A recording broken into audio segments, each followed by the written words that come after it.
And again, sometimes I look back on myself, like I think, well, I practiced, I might not be the greatest musician, but then sometimes I'm like, but wait a minute, I started middle of my freshman year, and somehow by my junior year, I was like all-state first trombone. I must have practiced a little bit. You know what I mean? Like,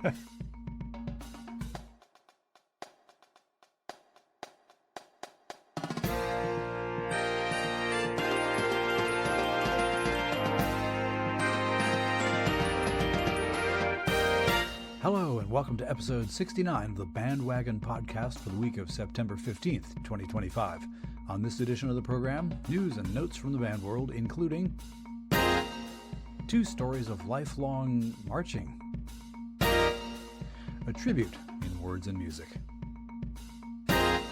an orchestra person is asked a band question, and I continue a conversation that began in the last episode with Lisa LINDE. I'm your host, Rob Hammerton.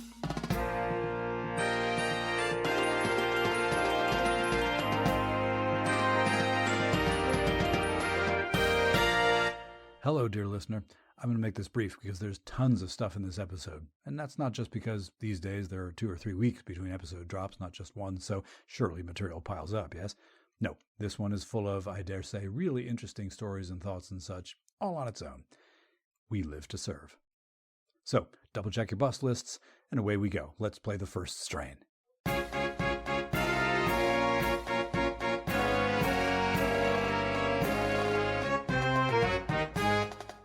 In this episode's first strain, news and notes from the band world. Dateline, Baton Rouge, Louisiana. And this is a story that you may have seen before last weekend, but I thought I'd bring an update to you here anyway. Credit on this story to the writing of Sarah Klein of the Associated Press. For decades, she writes, Kent Broussard had dreamed about joining Louisiana State University's marching band. But as dreams far too often go, it fell to the wayside. That is, until Broussard retired. After years of hard work, including taking up running with a weighted vest, marching through his neighborhood while hauling a 30-pound sousaphone, applying and getting accepted to LSU as a student, and relearning his instrument, the retired accountant made his debut on the field of Tiger Stadium during the football team's home opener on Saturday, September 6th. The 66-year-old LSU freshman is now the marching band's oldest member ever. Broussard played the sousaphone in high school and at Southeastern Louisiana University until he graduated in 1980.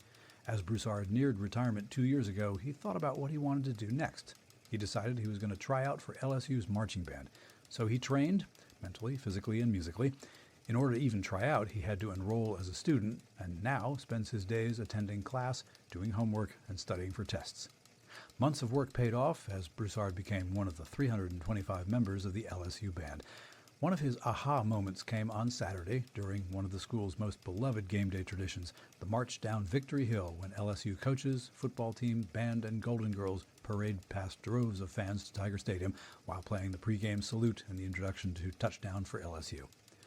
Broussard said, quote, "Walking down the hill, it was something I've always seen, and it was a great feeling to be a part of it." He added that he was nothing but smiles in that moment. As the game neared its end, Broussard appeared on the stadium's jumbotron. Fans let out a roar of excitement at the sight of the new band member. While Broussard says that he is just a 66-year-old guy who wants to play music, his pursuit of his nearly lifelong dream has resonated with people across the country and of all ages. People retire, Broussard told the Associated Press. Dreams don't. Dateline, Columbus, Ohio. Credit on this story to the writing of Gracie Collins and Gerard Smalley, both of the Columbus NBC television affiliate station WCMH, whose work I have adapted for this segment to account for the difference between future and past tenses. Script Ohio is one of the most beloved traditions at Ohio State University. Getting to dot the I in Ohio is the greatest honor for a veteran band member, particularly a sousaphone player. Ohio State band alumnus Randy Hand said, quote, "I remember the first time I was looking around and you can see the whole crowd and you can pick people out. It's something that you just don't forget." Script Ohio quadrupled in size for the alumni game at Ohio Stadium on September 6th and was performed toward all 4 sides of the stadium. Hand and fellow alumnus Mark Weaver dotted the I's on the west and north Script Ohio's. Both have dotted the I before. Weaver even did so at a Cleveland Browns game.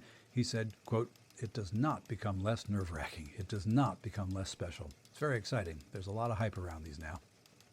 Last Saturday's performance was a family affair for Han. Han and his wife, whom he met in the band, marched alongside their daughter, who is an Ohio State sophomore.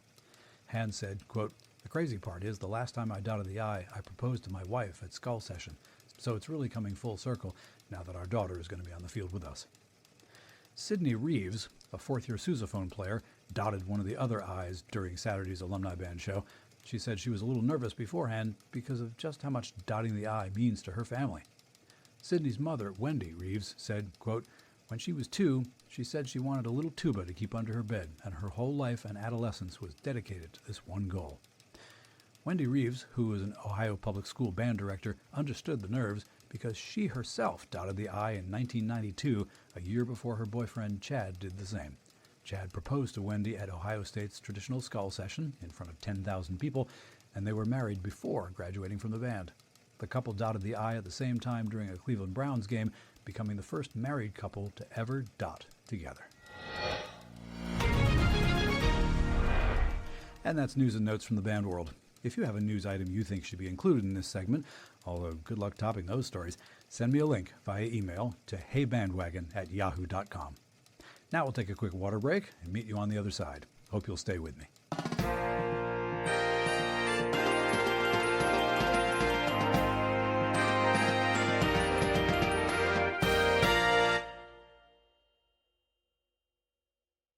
Okay, let's pick it up at the second strain.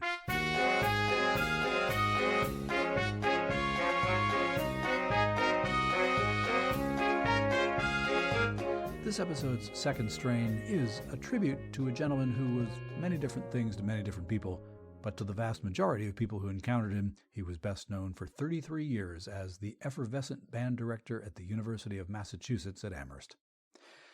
15 years ago tomorrow evening, as this podcast episode drops, George Parks died of a heart attack while leading his UMass charges on an extended band trip that was to conclude with a performance at halftime of the UMass University of Michigan football game at the Big House, Ann Arbor's 110,000-plus seat stadium. In spite of this sudden loss, band staff and students decided to continue on from the Ohio high school where Parks passed away to Ann Arbor, and it was a decision and eventual performance for the ages. But I'm getting ahead of myself. All kinds of resume bullet points and accolades have been mentioned in this podcast space related to Mr. Parks over the last 18 months or so. He was my band director, so what do you expect, really? I mean, when I first set foot on the UMass campus to begin my freshman year preseason band camp experience, I had a sense that my new band director was going to be a bit different from most. After all, the first and only time I'd seen the man previously was at a home UMass football game that I attended during the previous fall as a high school senior, and what I saw then was this dynamo in a navy blue three-piece suit, red hair and beard making him very easy to spot.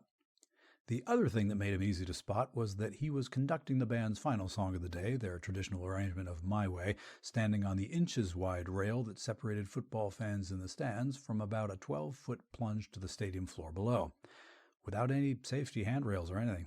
And he did not look remotely worried about what OSHA might have thought of that.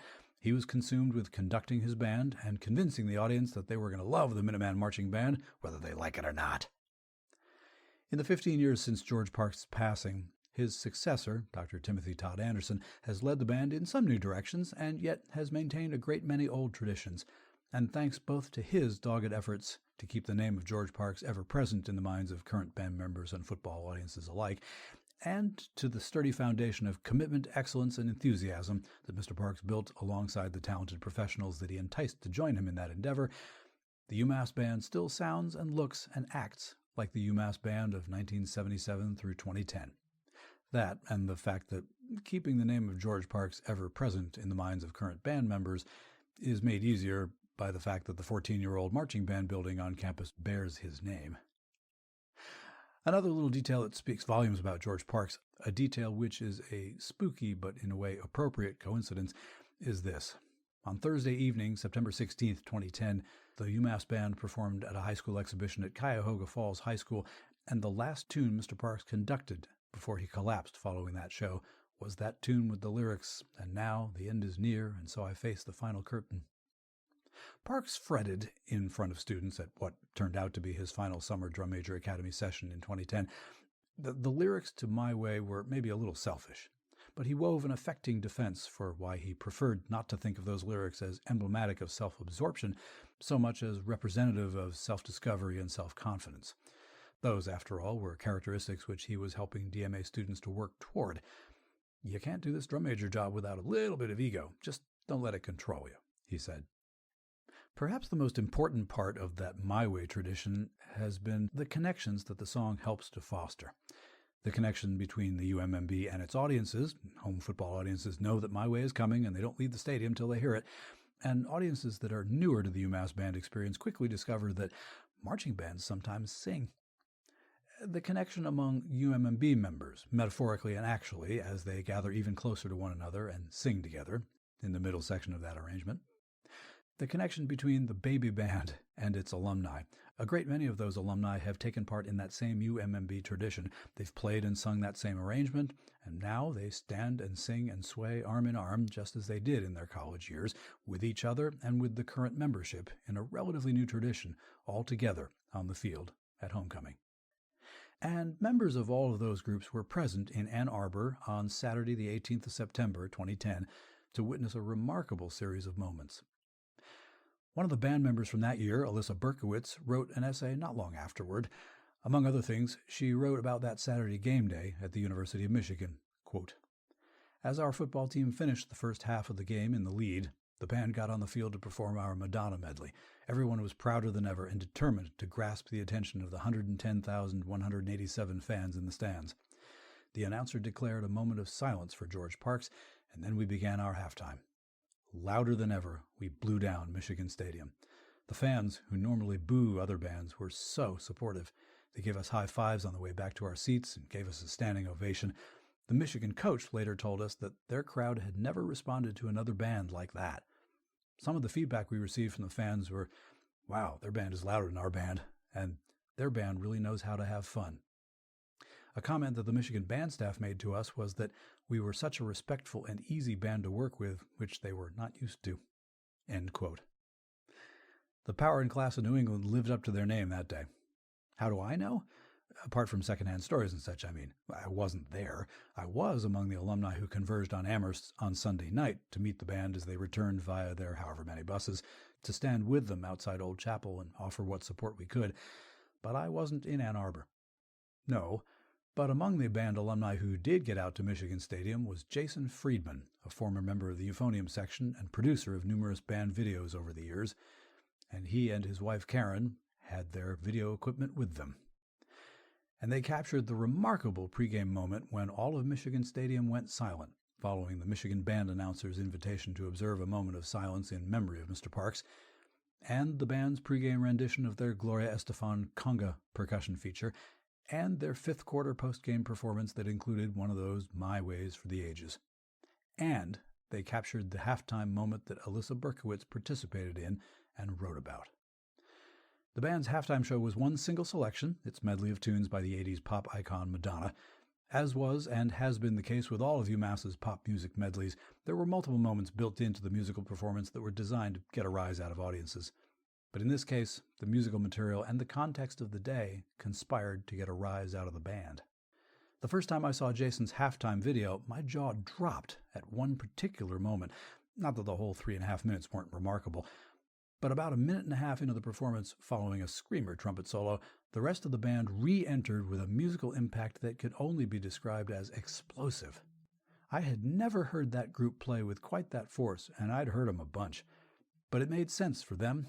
They took the experience and the emotion of the previous about 20 hours, and arguably they also took the foundation laid over the previous 33 years, and released all of it through their horns and drums and flags. They brought it to bear on the home side of Michigan Stadium, and that audience, which normally would have watched a visiting band's performance with a raised eyebrow if they watched it at all, they understood, and, as George Parks would have demanded, they responded. They stood as one.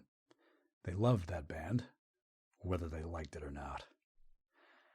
And now, to illustrate my point, well, and also to offer any non-UMass-affiliated dear listeners proof that that halftime show really did happen that way, but yes, to illustrate my point about the effect on that band that George Parks had over all those years, I'll conclude this second strain with the sounds of that halftime performance. Back in 1978, Mr. Parks first brought the music and the lyrics of that famous Frank Sinatra song to the UMass world. And 15 years ago, in 2010, at Michigan Stadium, and I would suggest right up to the present moment it's the case too, the Minuteman Marching Band did and still does things his way. Ladies and gentlemen, the Michigan Marching Band and the University of Massachusetts Band would like to dedicate today's performances to the memory of University of Massachusetts Minuteman Marching Band Director, George Parks. Director of the band for 33 years, Mr. Parks passed away Thursday night in Ohio while the band was en route to Ann Arbor. Again, our sincerest sympathy to the band, the university, and to his family. Will you welcome, please, the University of Massachusetts Minuteman Marching Band.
The conversation I began last week with jazz educator Lisa LINDE continues next.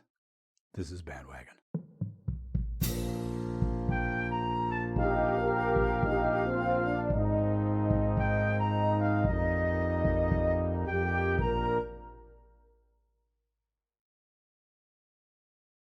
Okay, let's change keys and get into the trio section.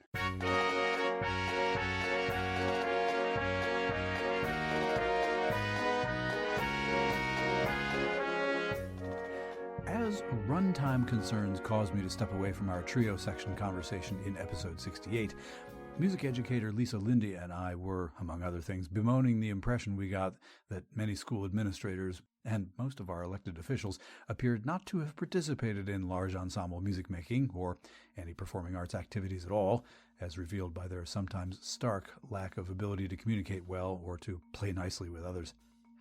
After that, we chatted for a while about topics not unrelated to music making and conducting that nonetheless would have been considered interesting content for a political or a neurology podcast, and that's where we'll step back into the conversation now. Specifically, at a moment when we were talking about body language on the podium as conductors. I related that late this spring with my community band, I made a conscious effort to smile while conducting rehearsals in the same way I do during performances, as if I'm having a good time, as if I'm enjoying the music and enjoying what they're doing. And I don't want to claim that the change was the only reason why I felt like that band started to play a little differently, but it can't have hurt. I agree with that. I've noticed that myself. My students tend to reflect my mood back at me. You know, if I'm stressed out, they're stressed out, they're bickering. If I'm relaxed, I tried to really channel that when we were doing some of our essentially Ellington and Mingus performances. They get really nervous, and I just kept being like, can't be nervous. I'm going to try to exude smiling, all of that stuff. Yeah. And I don't know how you feel, but like the way we grew up, the person on the podium was supposed to be very serious and have this gravitas, and the smiling, that was a little too fluffy for that time. And so it's almost like if I was smiling, and I don't know if this is a gender thing, but I know that when I first started teaching, if I was smiling too much and telling too many jokes, I felt like I was not using the time efficiently and not doing a good job. Interesting, because I will flash back to my school band experience, and the band directors that I had, I wonder if they felt like they had to kind of keep order a little bit, and so that was going to help out.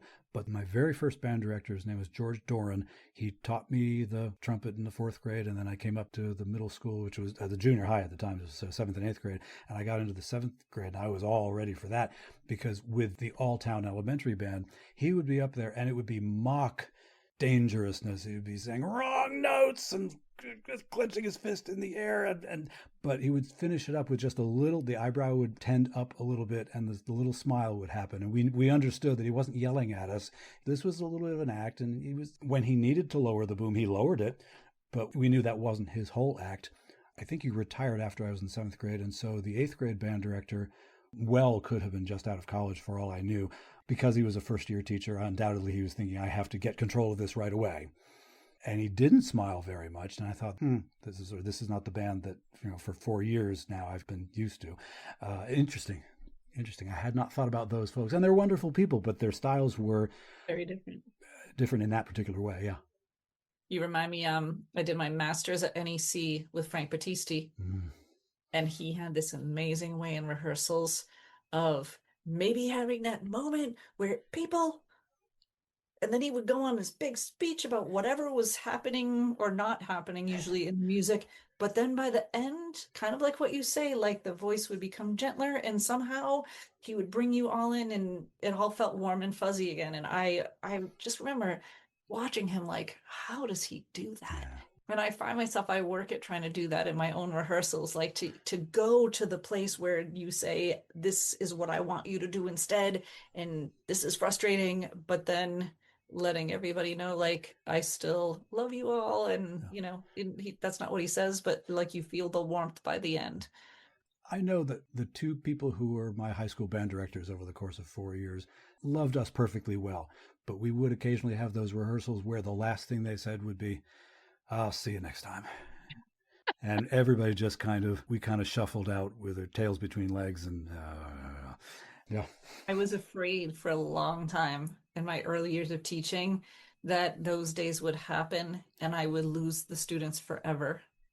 And you try so hard to not have that bad rehearsal where everybody was frustrated with you, you were frustrated with them, because I thought that, yeah, that I would just lose them and that they would not want to work for me. But what I found is that, you wait till tomorrow and everybody comes back and everybody wants to be accepted. Everybody wants to be a part of it. And so there was always, and especially if it was my fault that day, maybe I was just wrong about something. Maybe I took it too far. Maybe I, for the millionth time, like staccato, whatever the problem was, maybe I needed to relax a little bit. But I found that, you know what, if you come back the next day with kind of the willingness to like get back at it and treat everybody well, that the students were always very willing to forgive. Dear listener, I don't rightly know how to summarize where the conversation went. Lisa and I got from conducting styles on the podium to some of the materials we were conducting, and those two subjects don't sound too terribly far from one another, but how we got there, well, it was so all over the place that even we didn't know quite how we got there, and I'll be honest, it would have been an editing challenge. I'll just drop you back into the conversation at about the point where we were talking about band repertoire, past and future. My community band just played a gig, and we played an Aretha Franklin medley, which was cool. And I was chatting with a couple of friends of mine who were in the audience who happened to be people of color. And I said, this is the beginning of our little project. I don't know whether the whole band knows it yet, but the executive board and I have been talking about, our entire 3 file cabinets worth of music that this band has had for 50 years. It's a whole lot of white guys arranging and composing. And I need to go do some stuff by people of color. I need to do some arrangements and compositions by people of whatever gender and whatever orientation. I need to do some Randall Standridge anyway, not necessarily because that happens to be where he's coming from, but that informs his music, and it's worthwhile getting some of the folks in the band to experience that as well. But the history of the Wind Band is very white male. So it's, to some extent, it is going to be a little bit more work to fight through that and get to the stuff but there's new stuff coming that is, we played it back in July and we played a bunch of stuff that some of those Mexican pieces, I was just, we have to. Yeah, I bought some of those because and so this is a whole other thing. Because of the way I keep thinking about how we teach jazz and it's missing from the concert band. Those pieces, like a montuno, a mambo, it's about groove and it's about dance, right? Jazz is about dance. Maybe Sousa March is not dance, but maybe movement. But then, there's this whole other music that's maybe meant for sitting and listening to. So maybe those are two of the different strands, but trying to find a way, with the wind ensemble this year, doing some of those, what is the montuno rhythm? What are the features of a montuno, harmonically, rhythmically, structurally? And then can you write your own montuno? Doing those kind of projects, just very appealing ways to kind of bring different voices kind of into that concert band setting. With that in mind, there is a Terry Lynn Carrington quote that I think you probably brought to me, whether you know it or not, as she was talking about the questions that she and the folks at the Institute for Jazz and Gender Justice that she's established at Berkeley, one of the questions they're exploring is, what would jazz sound like if all the voices are representative? Specifically, jazz has reflected all male heterosexual voices up to now. So when you open it up to everybody, how does the sound and tone quality change? And all you need to do is listen to Omar Thomas's compositions, and you begin to answer the question of how does that apply to the concert band as well? Right. Oh, that's good. Because how would it sound?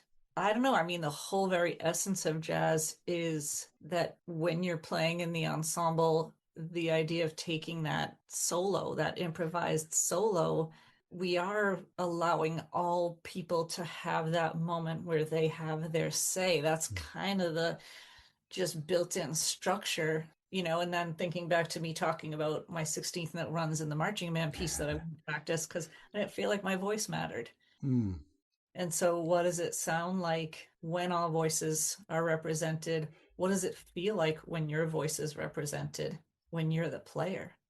and how do we get to that point? I keep having this idea to commission with Jazzhurst to try to almost cross-pollinate into the concert band world, because that is structurally so much of what we do in public education when we put instruments, wind and percussion instruments in students' hands.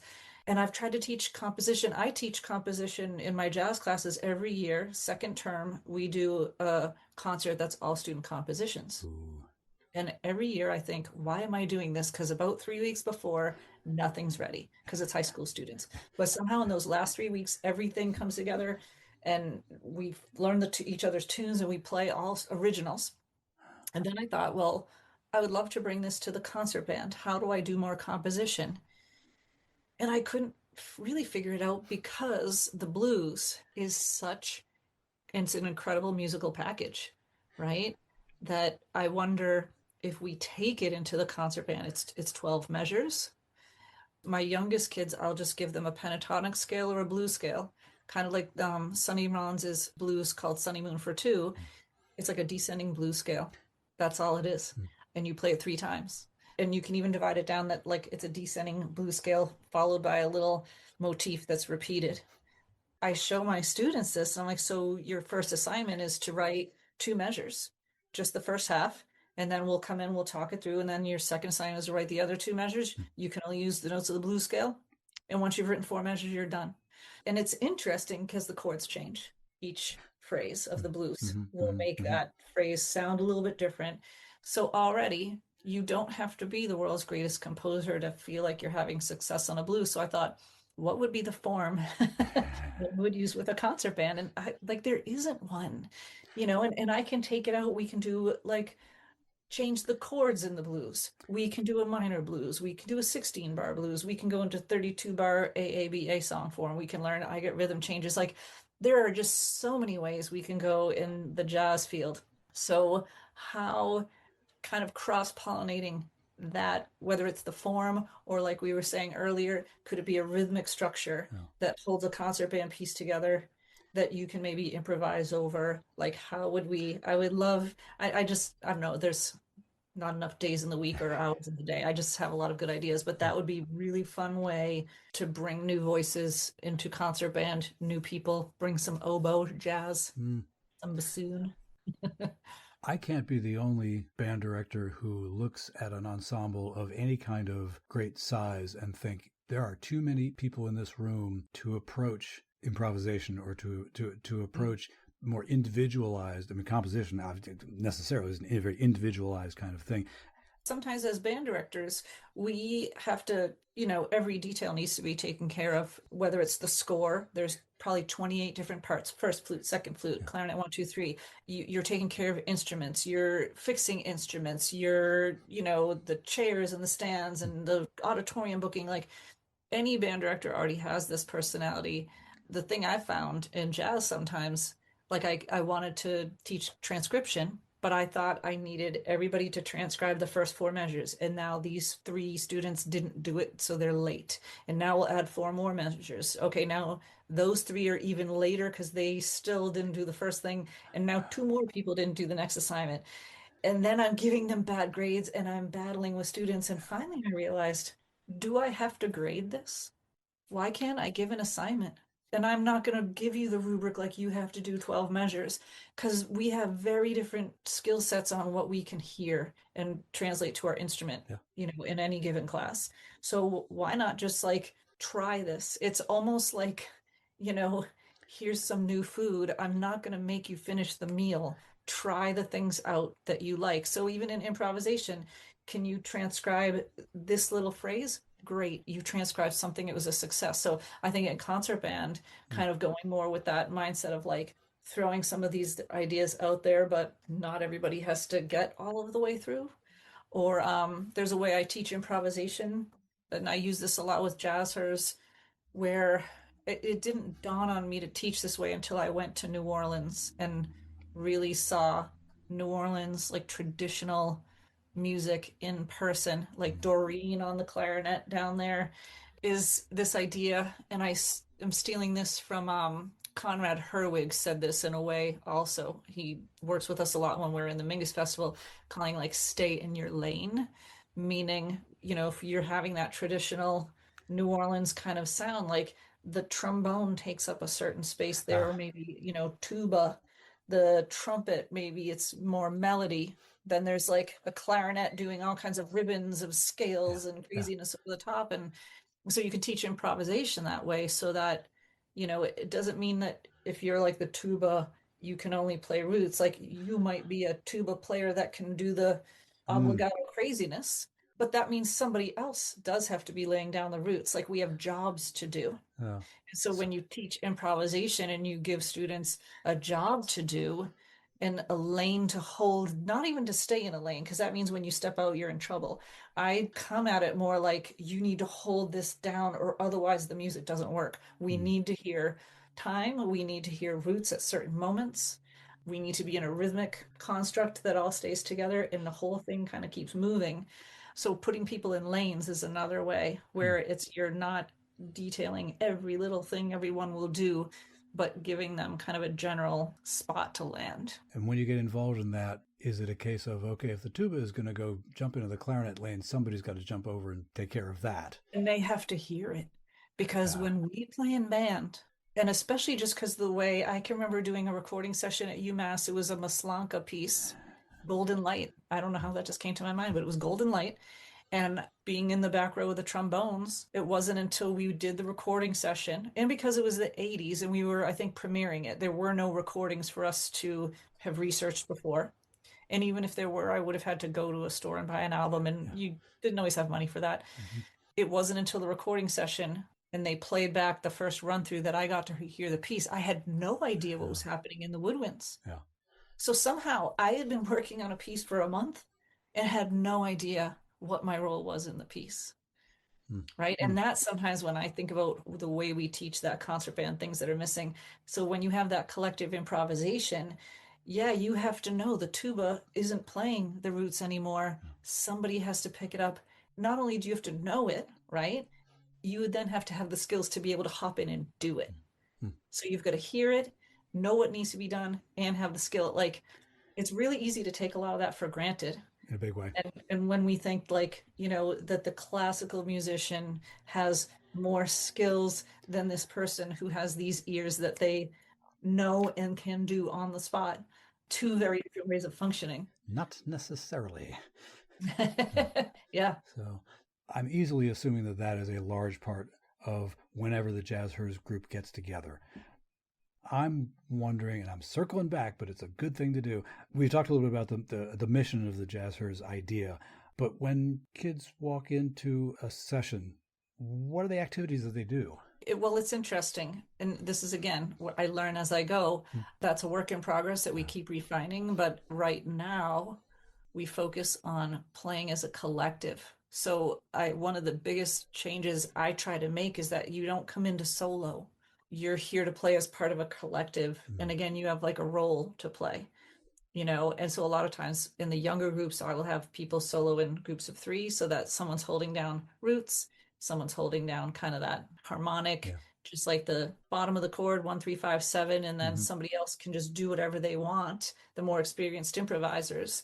And then that puts that youngest person, maybe it's helping them hear the root in time, right? Hmm. That's kind of what really needs to be held down. Or sometimes you need a slightly more advanced person to do that part, and maybe a newer person could just be on the 1 3 5 7 or 1 3 5 or Hmm. 1 3. Hmm. Hmm. Hmm. So we do stuff like that. I mean, it could, because it's easy. We've all seen it as teachers.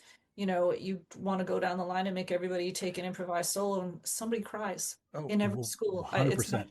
it's not just girls, right? No, no. It's too much. We haven't broke it into enough pieces for you. And it's too personal. And it's Yes, it's right? parallel to if you clam on your instrument and it's a brass or woodwind kind of thing, you can tap the valve or twist the this or whatever. But if you're singing, it can be interpreted as I personally.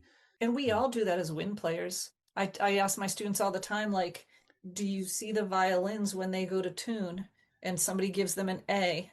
They don't like barely touch the bow and like just try to keep it a secret if their Yeah. string is in around. They just play the string. They look at that string, let me fix the string. Hmm. Wind players, we do our tuning note and we're all like, like we're afraid to play the note because it's our breath. It's Mm, us. It's mhm. very similar to the voice that we think it's us. And I try to say, no, that's your instrument. And so the same thing for improvising. It's not about you. It's about a piece of music. It's about a collective groove. And this is where I think there's like jazz has a cultural piece that comes through, New Orleans, Black culture, that those of us who grew up in other cultures were not understanding that it's not about, Charlie Parker was about virtuosity, but that's Charlie Parker comes later Yeah. in jazz. And he's fantastic, but really, the roots in jazz is this collective. Listen to King Oliver and It's yeah. about, yeah, it's about a groove, it's about a collective, and it's about being a part of that. And then, yeah, do you get to have your say for a moment and then Yeah. go back into the collective, let somebody else take a turn? I like to try to reframe it for the jazz for students. And I say, have you been to a wedding or a bar mitzvah where everybody stands in the circle and we're dancing, and then people like go into the middle, do their thing, strut across, and they come back? Like, you've got to think of your solo that way. Primarily, when you go do that dance in the middle, you're trying to keep the beat with everybody else. Mm. You're not suddenly trying to do seven, backflips and whatever. You're Yeah. just you're part of the collective, but it's your turn to do something a little bit different. And then you go away and somebody else comes in. And you're doing a dance move that it might be your favorite one. And like, you can think of improvisation in a very similar way. You're just sharing your favorite thing with the rest of the group Mm. and trying to make sure that we just demystify and the pressure. But at the same time, this year, we're doing something called a house band because I realize there are students that are ready to play. They are ready for gigs. I mean, some people think, oh, is Jazzers like a self-help group? Do you Mm. talk about your feelings and how you don't fit in? No, we just go play. We play some jazz in a space free from that stereotype thread, free from being the only. But there are students, and I think I was one of these students. I didn't care or I didn't get it when I was in high school. I was just going to go for it. So if you're already there and you want a gig, so we're going to set up jam sessions across the state.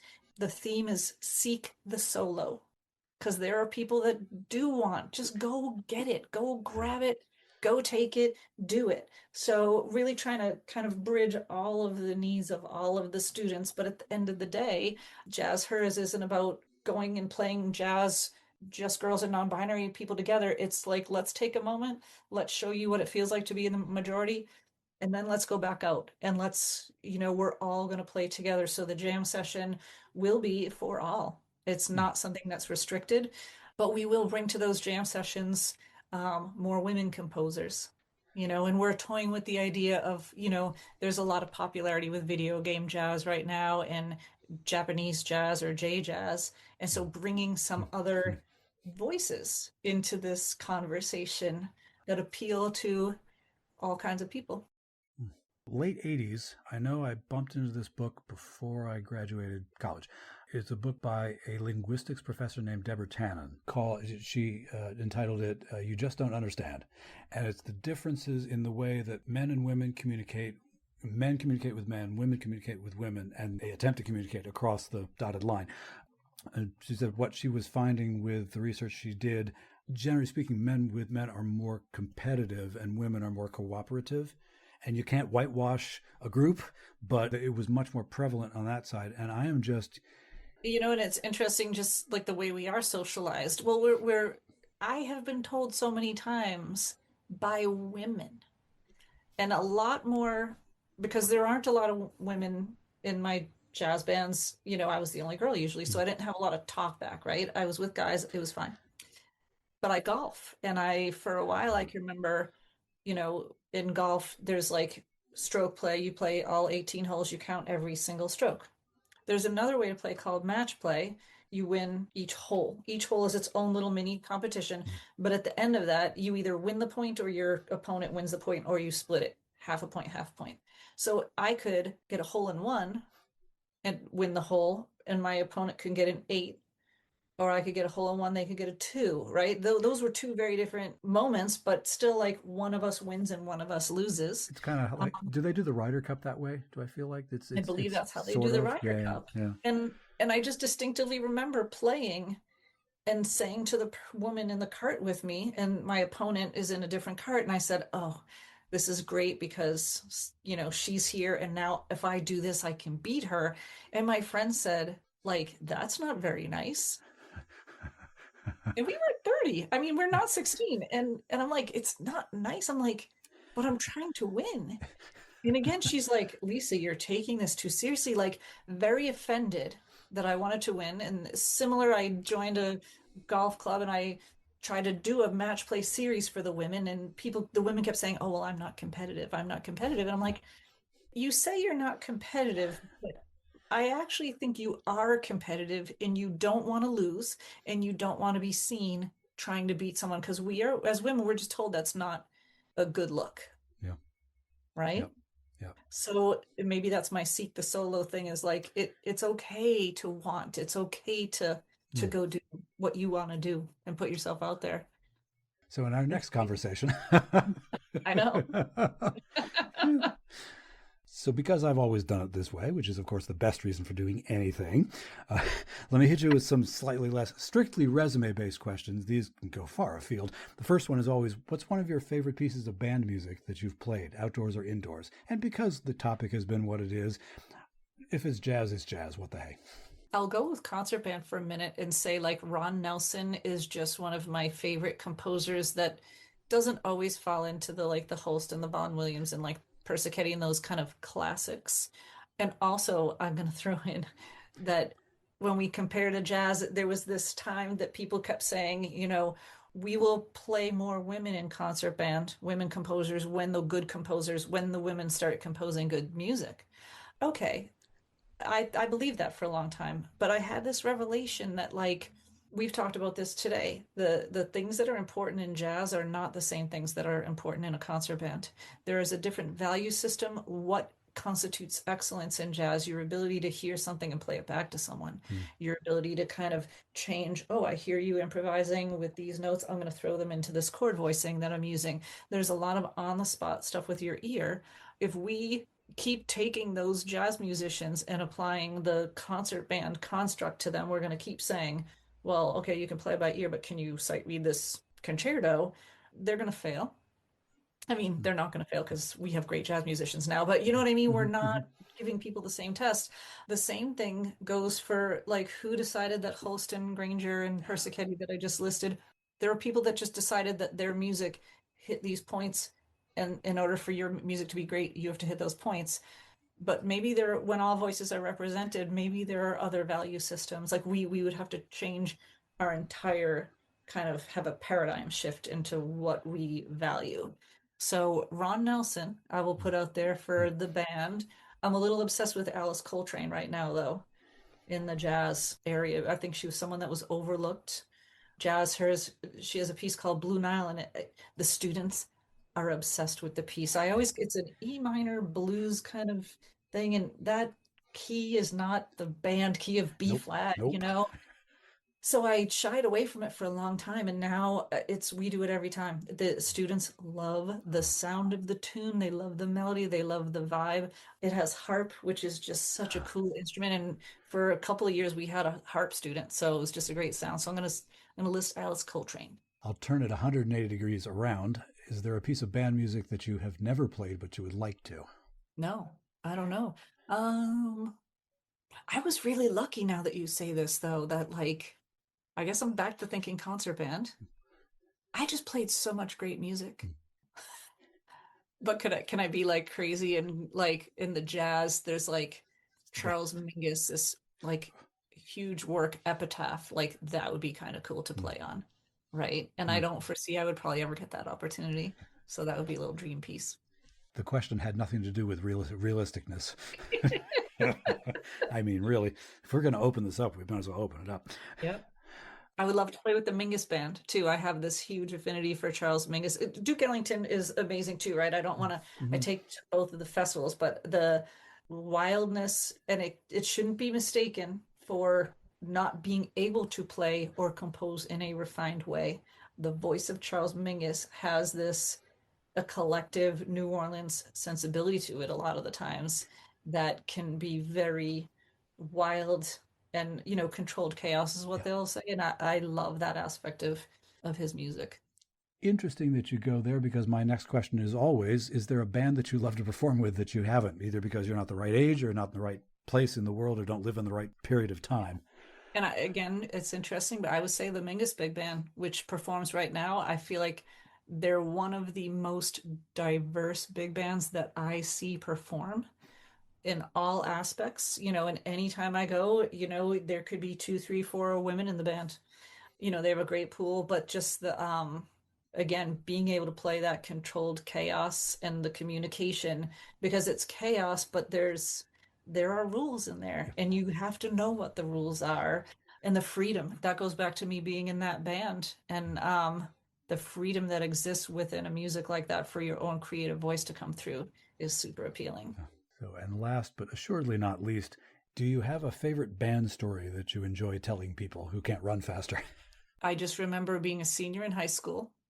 And again, sometimes I look back on myself, like I think, well, I practiced, I might not be the greatest musician, but then sometimes I'm like, but wait a minute. I started middle of my freshman year, and somehow by my junior year, I was like all state first trombone. I must have practiced a little bit. You know what I mean? Like I did something. And so my senior year, I'm auditioning for All-State. I had been first in the district in the All-State the year before. And someone comes up to me and, hey, is your name Lisa? As I'm warming up, and I'm looking around like, who are you? How do you know my name? This is weird. But I realized later, because the next question is, were you lead last year in the All-State Jazz Band? Like they're trying to figure out if I'm that girl. And considering I'm the only girl playing the audition piece as I warm up, like it probably wasn't rocket science. And I just remember feeling really intimidated by that person who was probably like 6 feet tall, also a senior, big guy. And I had to go in and still do my audition after kind of being approached and singled out. Great. He did not mean it, I don't think. So, I said, yeah, that was me. And, hey, what seat did you sit in the district band? And I had actually sat second chair in district because I hadn't really practiced. And so I'm telling him, and so he's thinking, all right, like target insight, and I also told him that I hadn't done a good audition. So I thought, oh, so I probably have this all in my mind. And I go and take my audition, did my best, went home, show up, get accepted. And, a couple months later, show up to the first rehearsal. And I was lead trombone. Guess who was sitting second? That kid. Now, the story gets better. 30 years later, I'm at work and people keep telling me there's a guy who just got hired as the new science department head. And he's a trombonist also and was teaching in the neighboring town doing the pep band. But, now he's working with us. You got to meet him. So I meet him. We start talking. And the more we're talking and we realize we're from Massachusetts, then I'm like, wait, when did you graduate from high school? We realize. And I'm like, it was him, the guy who had come up to me and said, are you Lisa? I now work with him. And he's the nicest guy, right? And so to look back at that moment, and we talked about the glass ceiling, and that there was that little piece of glass ceiling that day. He didn't mean anything by wondering who I was, and he probably just wanted to size up his competition. He heard me warming up, and in retrospect, maybe he thought I sounded good. I didn't feel it in the moment. I thought I probably sound like a disaster, and he's going in for the kill. It's all the way you perceive it. But I had to walk in with that little extra pressure that day that, like, had I been one of the 50 boys in the room, he would have had to ask 50 boys. Yeah. Were you the lead trombone player last year? Like I had a target and having to overcome having that target.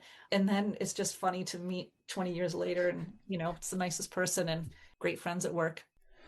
Well, the truth of this is, as has been mentioned, we stood and chatted for the first time up in New Hampshire back in July. And not only did I figure out just why people were encouraging me to connect with you, but I also realized, good grief, we're on the same page about just about everything, or at least enough things. So I really appreciate you taking the time to do this, particularly in a week when New England teachers are staring down the barrel of must get my classroom ready because students are arriving now. There must be a federal law somewhere that requires podcast hosts to finish up by saying, is there someplace where people can find you online? Yeah, well, Jazzhers, we're available at jazzhers.com. We are on Facebook. We are on Instagram. I am on Facebook and Instagram. Feel free to reach out. Music educator, clinician, and great fun, Lisa LINDE. Thanks so much for this conversation and for what you're doing out there in the world. Thank you. I had a great time today. It's a good use of my last day of summer vacation, I think. And I do not take this for granted. Thanks so much. Okay, we'll take a quick break, and then I will return with a not unrelated dogfight, not unrelated to Lisa LINDE's passion project. This is BandWagon.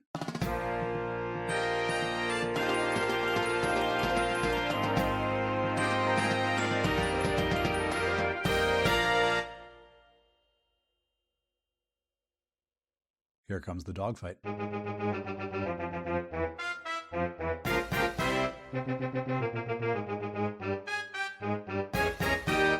This episode's dogfight features some band thoughts from someone who is not necessarily a band person. If you spend time in certain subcircles of the social media world, or if you heard episode 13 of this podcast, you will be familiar with the name Katherine Needleman. Miss Needleman is the principal oboe of the Baltimore Symphony Orchestra, and to say the least, an outspoken advocate for gender equity in orchestral music. You sense a theme, do you? I swear, I didn't conspire with Miss Needleman to post this particular item on Facebook at this particular moment in this podcast's history. I feel like she's going to post what she wants when she wants. It was a curious coincidence, but the universe oftentimes works that way. So, here we go. Miss Needleman reported that she had received a question from a reader of hers, and that question went like this. Quote, "Hello, I know that this is a bit outside of what you usually cover as it deals with collegiate marching bands, but it's been bothering me, and maybe you have insight or thoughts. What is up with marching band drumlines? There is such an extreme lack of women. The same disparity no longer seems to exist at the high school level. I'm a high school choir director, and my daughter's a percussionist, so I've been paying attention, although I have only extremely preliminary actual research. My daughter desperately wants to be on a snare line, but was told, before anyone even heard her play, she's a high school junior, that she, quote, might have to settle for bass drum or cymbals, end quote, end question. And this questioning reader then attached to her message a small sampling of snare line photos, basically just the first images that came up when she Googled college snare line. In response, Katherine Needleman offered what she called a non-answer. Quote, "Dear parent, you're right that I'm definitely not focused on marching bands, but I am focused on the exclusion of women, and this certainly seems to fit. In the orchestral world, women are commonly excluded from percussion sections as well. Not that I write this as an excuse, just a note that women being excluded from playing percussion is no surprise to me. Most orchestras roster 3 or 4 percussionists, very few of whom are women to start, and repertoire requirements often call for more, so we often see substitutes hired commonly in percussion sections. Yet I see so many photos of enlarged orchestral percussion sections, by discretionary hiring, completely missing women, as if women are somehow less good naturally at hitting shit with sticks or their hands. I've seen huge and diverse orchestral percussion audition repertoire lists that seemingly attempt to include every race of composer. I think that's great, but somehow 0 women from all of those races put together, as if women aren't the majority of like every race of people out there. And we care about diversity, but just of men. For all the talk of diversity, equity, and inclusion in orchestral workplaces, the nearly always principal men percussionists making these discretionary hiring calls favor hiring men and are allowed to do so with impunity. Like, we're going to have a ton of mandatory meetings about this DEI stuff and safe workplaces, but never actually require that women be hired because we're going to hide behind what these men determine is quality without ever requiring that it is defined. Timpani looks even worse to me. Your daughter should be on the college snare line, and when she's looking at colleges, she should meet the band directors and ask them their thoughts and how she would be supported in her endeavors. She should ask if there have been any women on the snare line before her, and she should judge the response. A negative response is not necessarily a bad one, if the director indicates that they would like, support, and encourage more toward this development. If they tell her to settle for anything which is not her dream, run, do not walk to another program." End quote. And then Miss Needleman appealed to her readers, saying, "Please help this parent out beyond my non-answer. I'm basically in the midst of a human jet lag experiment at the moment." Now, I don't know that either Miss Needleman or this band parent is a BandWagon listener. Boy, is that a relentlessly optimistic statement. But just in case, do you, dear listener, have any insights about this? If so, you know what to do. Contact links are in this episode's show notes. And as it happens, I've had a couple of conversations with people that may well lead to something of a lively trio section roundtable discussion about traditional gender roles in the band activity, and that's something I've been looking forward to for a long time now. So, okay, friends, chime in. That may be a percussion joke. And after one last pause to catch our breath, or perhaps to locate that missing drum key, we'll wrap things up for this episode. Thanks for continuing to listen. To wrap up this week, let's take the CODA.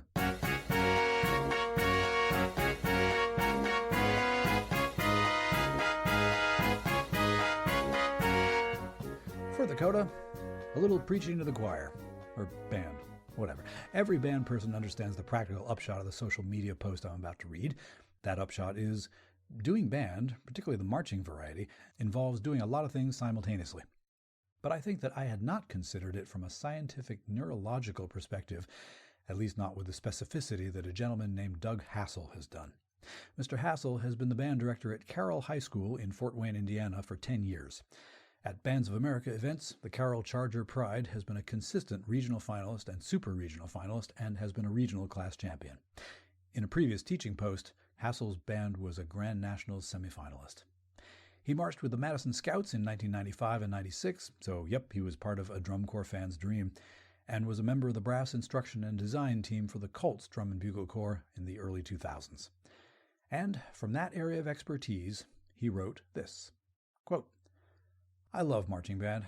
It's a truly amazing activity. But when people say it's good for kids, that's not hyperbole. It may very well be the single most important thing they do, physically, emotionally, socially, and in their brains. The next time you see a marching band, keep in mind the things that the students are doing. Each musician is dealing with playing an instrument, reading or recalling music, fingering notes correctly, controlling air support, embouchure, and tone quality, listening for intonation and balance. In the area of marching fundamentals, they are maintaining correct posture, controlling step size and technique, keeping time with the ensemble, avoiding collisions, carrying out drill and form awareness, remembering set coordinates and counts, navigating pathways between forms, and using peripheral vision to stay aligned with others. In the area of rhythm and pulse, they are internalizing the tempo, with or without a drum major visible, and aligning attacks, releases, and articulations with the ensemble. In the area of ensemble awareness, they are listening across the field for balance and blend, adjusting dynamics to fit the group, and reacting instantly if the tempo or feel shifts. In the area of visual performance, they are dealing with facial expressions, body carriage, and choreography, and selling the show to the audience and judges. In the area of environmental awareness, they are dealing with field conditions, including slippery grass, turf lines, and hash marks, stadium acoustics, including echo and sound delay, and weather elements, including wind, heat, cold. In the area of memory and mental focus, they are recalling music and drill without printed music, keeping track of counts and measures, and blocking out distractions, including crowd noise and mistakes. And in the area of emotional and psychological regulation, they are managing nerves and adrenaline, staying confident and resilient if errors happen, and channeling energy into performance. And each color guard student is dealing with a number of areas. In the area of equipment work, they are spinning, tossing, catching, and manipulating flags, rifles, and sabers, timing equipment work precisely with counts and music, and recovering seamlessly from drops. In the area of dance and movement, they are carrying out body choreography integrated with equipment, flexibility, balance, strength, and precision, and expressive movement that enhances the musical story. In the area of synchronization, they are matching equipment angles, heights, and release points with others, staying visually unified even across a large field, and using peripheral vision while focusing on equipment in motion. And in the area of performance projection, they are selling the character or theme of the show, maintaining facial expression while performing athletic skills, and amplifying the visual wow factor of the entire ensemble. What is going on in their brain while this is happening? The prefrontal cortex, which deals with executive function, oversees planning, decision-making, and multitasking, like a project manager keeping all systems on track. The motor cortex and cerebellum controls fine motor skills, including fingers and embouchure, and gross motor skills, including marching, posture, and drill movement.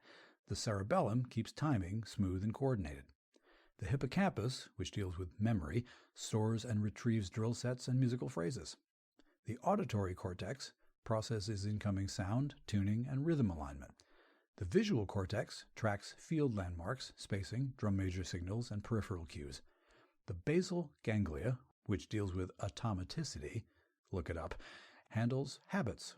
Once drill and music are practiced enough, they shift from conscious thought to muscle memory. The amygdala, which deals with emotion, regulates nerves, excitement, and performance anxiety. And the corpus callosum coordinates communication between brain hemispheres, balancing music, which is often right hemisphere heavy, with logic and structure, which are often left hemisphere heavy. Why are music educators so passionate about the performing arts? Because we know that it affects the whole child. It teaches the whole child, and it makes the whole child a better version of themselves in every way possible. End quote. All that time I was doing that in college? No wonder I slept well after a game day.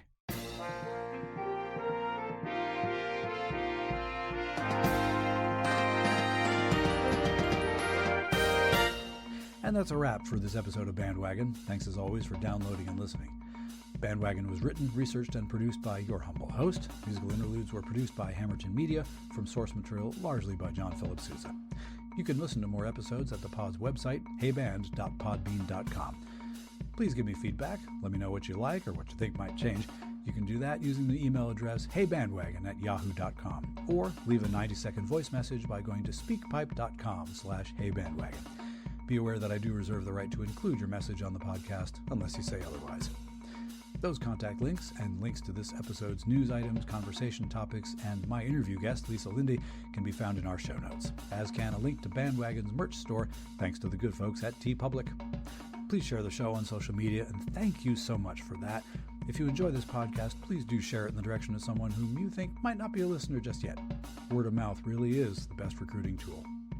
And to keep up with the podcast, subscribe to Bandwagon on the Podbean app, Apple Podcasts, or wherever fine podcasts are sold. For now, take care, stay in touch, stay in tune, and we'll do this all again on October 6th. I'm Rob Hammerton. Detail, Fallout!